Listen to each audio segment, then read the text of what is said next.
After the day's visible work and activities are over, the king can spend 4, 5, or even 6 hours alone in his study at night.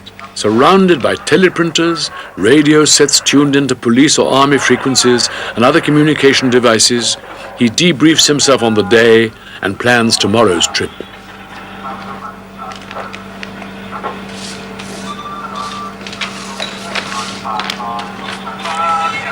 Could you explain what you're doing with these maps, please?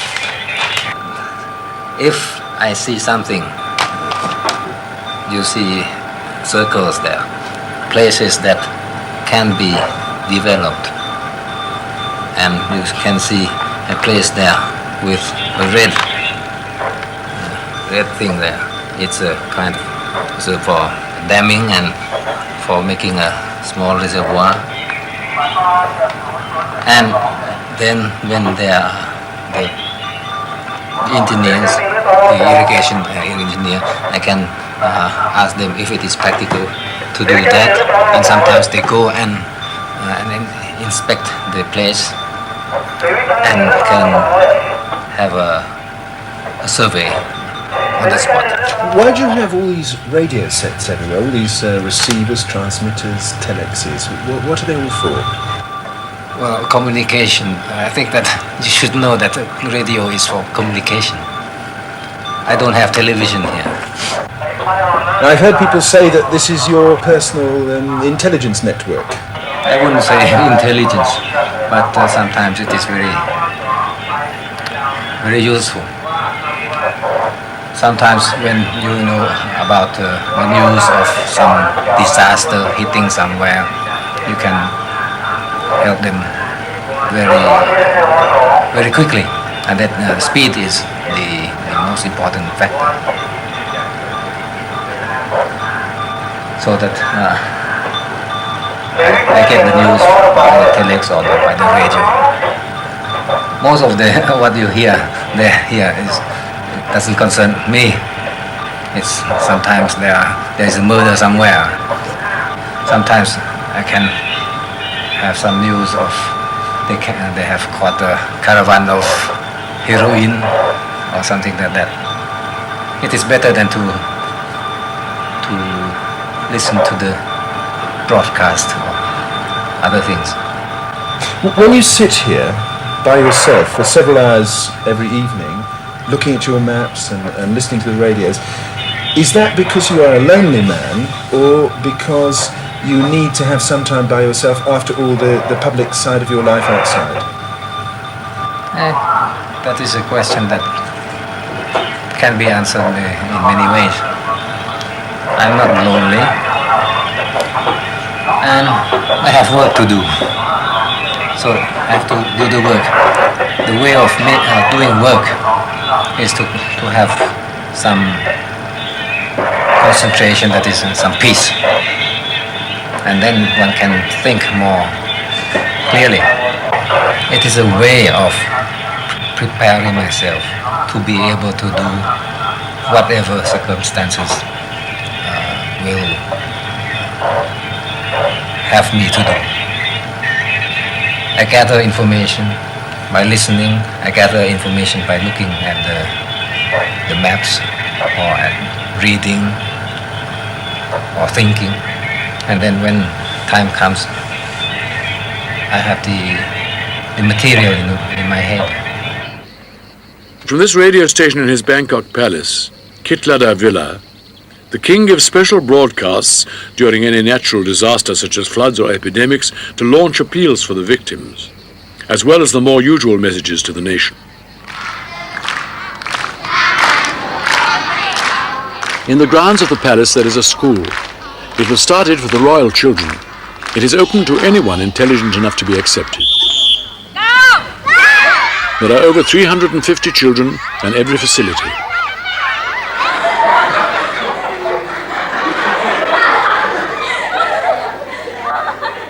The king is a firm believer in the pursuit of knowledge for its own sake, which he links to his Buddhist principles.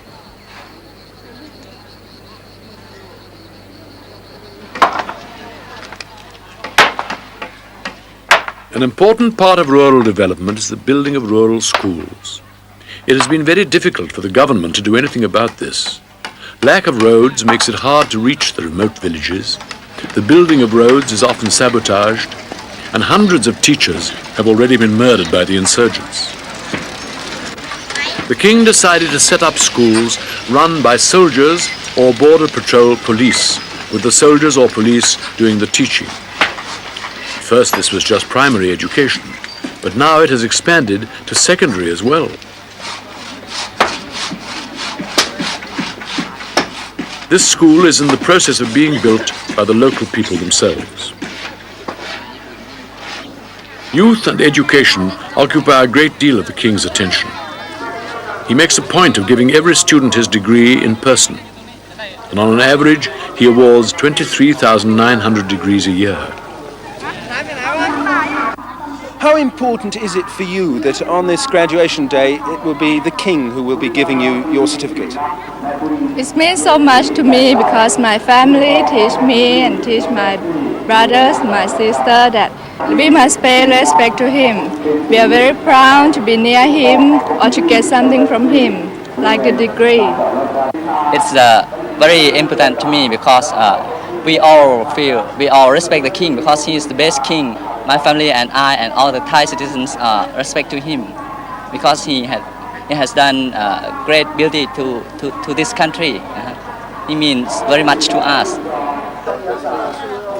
The students have given the king some of his most difficult times in his attempt to stay out of politics.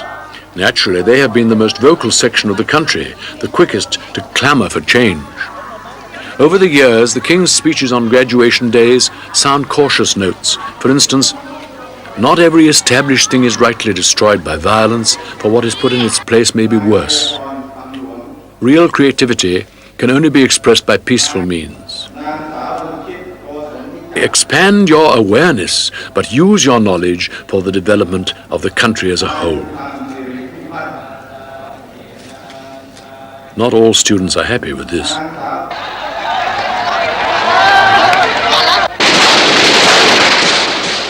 The students have been associated with the two occasions of greatest violence in Thailand during the 70s.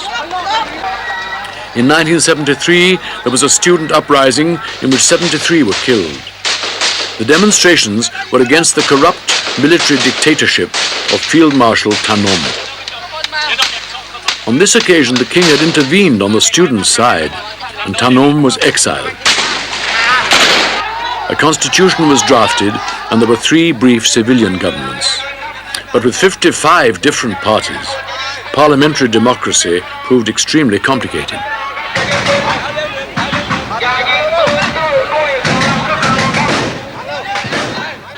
Then in October 1976 at Thammasat University, students gathered again to stage a mass protest against the return to Thailand of the ousted dictator Thanom.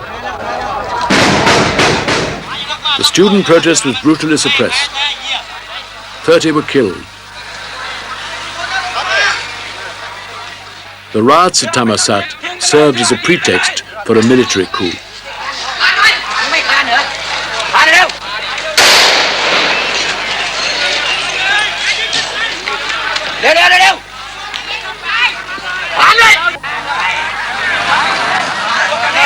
It has been suggested abroad that after the riots in October 76 at Thammasat, the royal family were themselves involved in some way in trying to help different factions come together, and that the royal family was instrumental in the changes that happened after those riots. The royal family is in the limelight, so that if we think something, we do something, they will look at it. If they look at it, it doesn't mean that we are playing politics. And now, if after it is not the October 6 only, any action, even when I'm going out to look on the site of a small dam, or asking the people if they have had enough to eat this morning, I'm beginning to play politics. I'm accused of playing politics. But at that time, your son was hanged in effigy. The alleged insult to the monarchy was used by various people. And it was also suggested that the royal family was involved somehow in defusing the crisis afterwards. If it is alleged, or if they say that this was an attack on the royal family, it is the interpretation they give. It seems to be a very bad thing to defuse a crisis, because one touches politics. But if we try to speak and to put some reason into the head of people, I don't think that is very so bad. And even the word defusing the situation, I don't think that is very bad. If you don't defuse a bomb, it will blow up. And if it blows up, it will be a very good fireworks, but for the one who looks from afar. To what extent do you think that the King of Thailand is susceptible to being used by all the various groups? It's quite normal that people will use the king. He's here to be used. Like in your country, in Britain, Her Majesty the Queen is doing her job, her duty, and is being used, if you want to use this word, use. When she opens the parliament, she is used by the government as the spokesman of the government, and saying that the policy of Her Majesty's government is that. Her Majesty actually says, my government will do this and that during this year. She's used. So, in this country also, used. But the way of using depends on us also, that we are doing things that are good for the country, for the people, and we don't have any secret. So if things we are doing is very open, the various groups, as you say, cannot use us. Because if they use us, it will be to their detriment, it will be detrimental to them. And how do you manage to keep yourself above all the people who might want to try and gain your influence? To keep yourself apart from that? You have been in this country many days or weeks already. You have seen our work and you have filmed our work. We have had no secret for you, and you should have seen. We keep in the middle, neutral, and in peaceful coexistence with everybody. That is the way of doing it. We are in the middle. We could be crushed by both sides, but we are impartial. One day it will be very handy to have somebody impartial. Because if you have in a country only groups of political parties which will have their own interest at heart, what about those who don't have the power, who don't, they are just ordinary people who cannot make their view known? They must look up to somebody who is impartial. And if one wants to destroy somebody who is impartial, well, one destroys oneself. That is why one must keep this impartiality. And perhaps it is difficult, but it can be done. The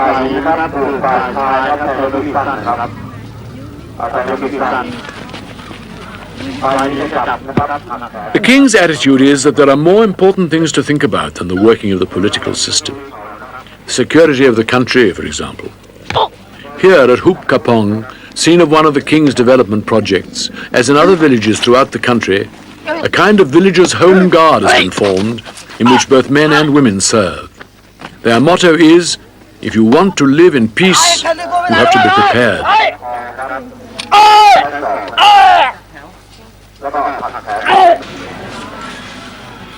The handicrafts were the Queen's idea.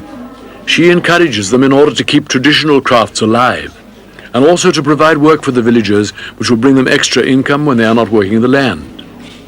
The Queen herself has tried to help the marketing of these products, and in general spends much of her time on the education and training of women.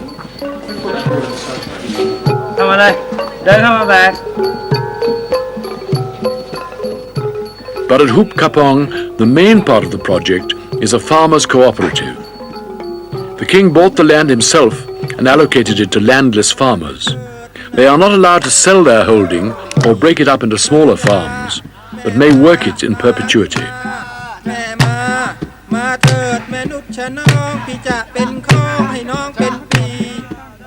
The problem is drought. At first it was land fit only for lizards. But irrigation channels were dug and an experimental farm started. Then in 1967, 2 families were each given 10 acres of land to cultivate. They were successful, and a year later, 120 families were given similar holdings.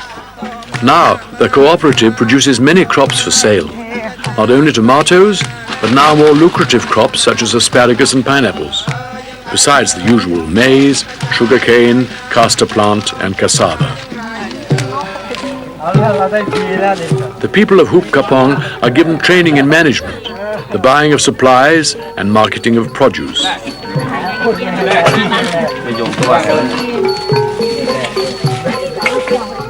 They seem happy to be working in what is obviously a thriving community.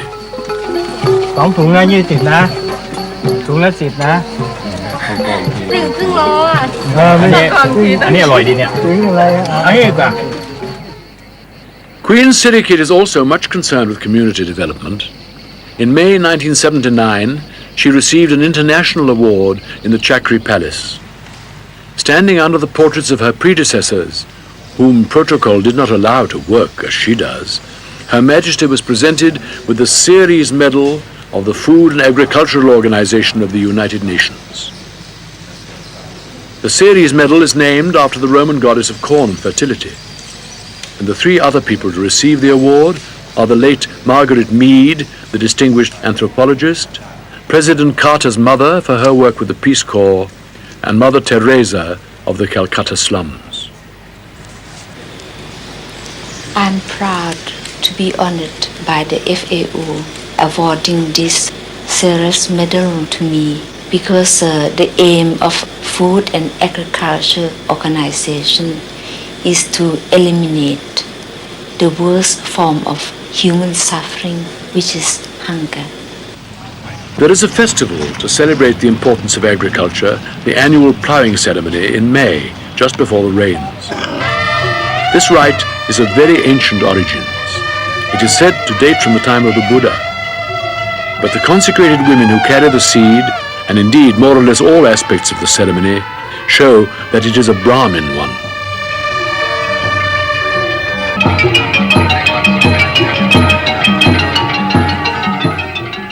At the start of the ceremony, the lord of the festival was offered 3 different lengths of cloth, the lengths concealed. His choice is an omen for the year's rain. Long cloth, little rain; short cloth, abundant rain. This year he chose the medium cloth, so medium rain. The king watches, but does not participate.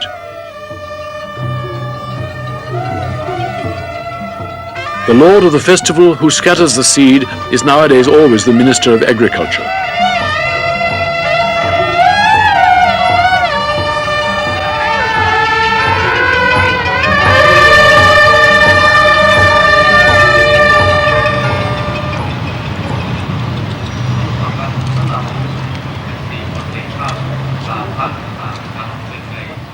After the ploughing, the oxen are offered a choice of 7 refreshments: rice, maize, hay, beans, sesame seed, water, and alcoholic liquor.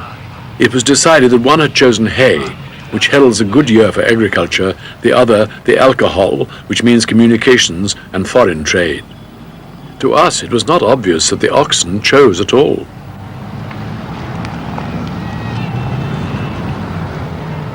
The awards the king is now presenting to farmers are for the highest crop yields in the last harvest. Yet another linking of ancient traditions with present problems.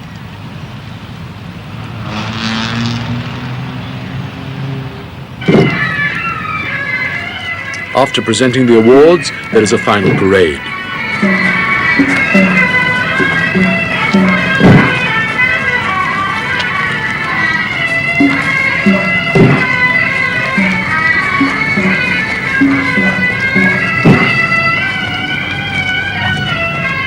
Once the king has left, there's a wild rush to scrounge some grains of the sacred rice, for the farmers believe that if they sow this rice among their crops, the crop will be abundant. The king does not rely totally on the blessing to make this rice seed the best there is. The seed sown at the ploughing ceremony is the specially selected strain from his experimental rice farm. Modern science and ancient rite smile at one another.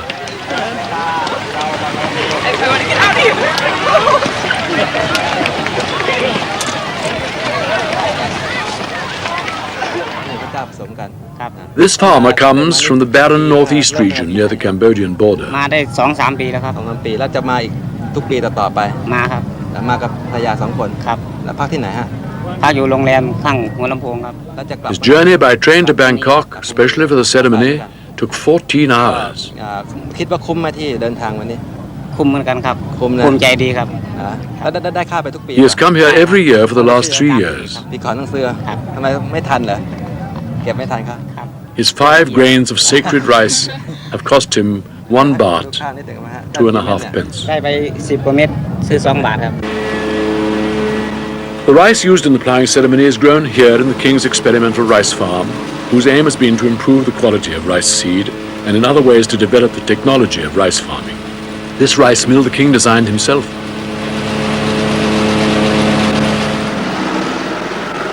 The king's farm is in the grounds of Kitlada Villa, his main residence in the center of Bangkok.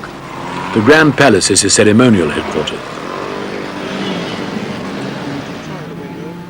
In the dairy farm, they experiment with the best kinds of grass for cattle in the tropics and with ways to improve dairy technology.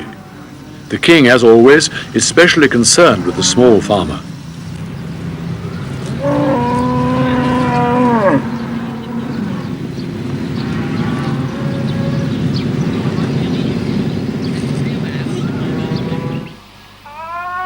The means to improve Thai agriculture are available.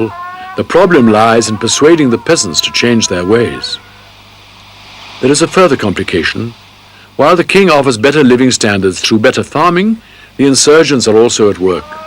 Since Thammasat, they have been greatly strengthened by students who fled to the hills. The students will not overthrow the Thai government, but if the peasants are converted to communism on a large scale, it will be a different matter. One of the dangerous areas is the north, the most isolated part of the country with the most backward living standards. This is the country of the hill tribes. Each village cut off from its neighbors by once thickly forested mountain ranges, very difficult to cross. This is one of the villages where the king is working to safeguard the forests from destruction and to show the hill tribes that there are more profitable crops than opium. The first thing was not the project, was just trying to do something to improve a little their situation. We gave them some pigs, some piglets, and some fodder for the piglets, and some sorghum and other things to plant so that they can buy rice and buy some other commodities. At the same time that we try to help the people to have a better living, a better cultivation, a better food, a better way of life, we can at the same time help in the fighting against the narcotics.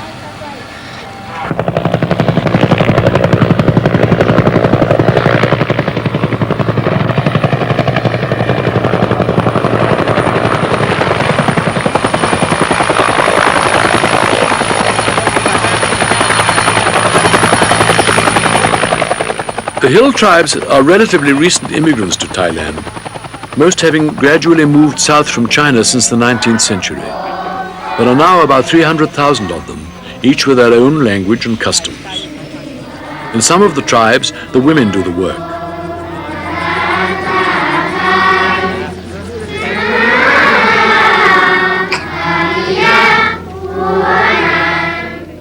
Cultural differences between the various hill tribes are important to them. The separateness of each tribe and the fact that the hill tribes in general are so cut off from central Thailand creates problems for the king, who wants the country to see itself as one.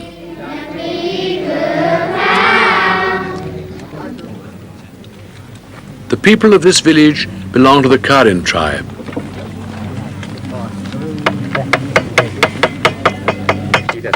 The tying of protective threads round the wrists, a very special gesture of friendship from these hill people and extended to very few not of their own tribe. They call the king father.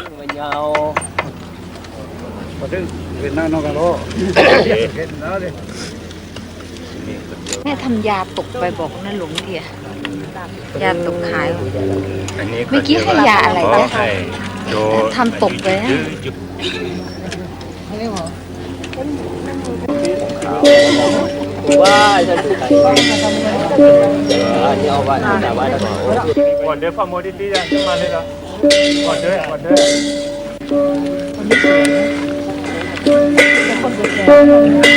คนนี้น่าถ่ายนะ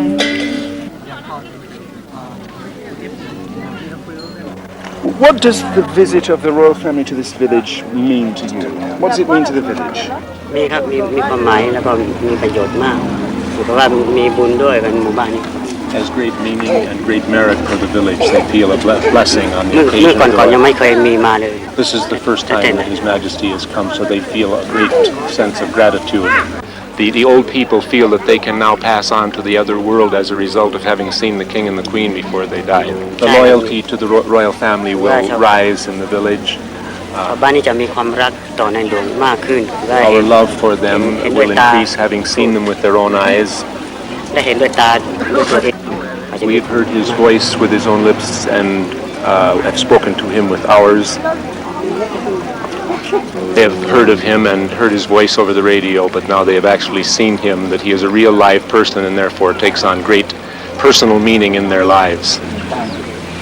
My husband and I are not content with only visiting or doing the conventional things. We must try to do something better than that. We must try to help the government to promote the welfare of the people, because we are underdeveloped country. So the task of mere visiting the people as a conventional duty of head of state is nonsense. If we cannot participate in helping alleviate the misery of the people, then we consider it a failure to be a head of state. How many people are there around here who don't approve of the royal visit? People who have a different point of view? Oh, this students who went to the jungle. I don't know whether how much is there's truth in that. Just a rumor. I don't think you can rely too much on such a rumor.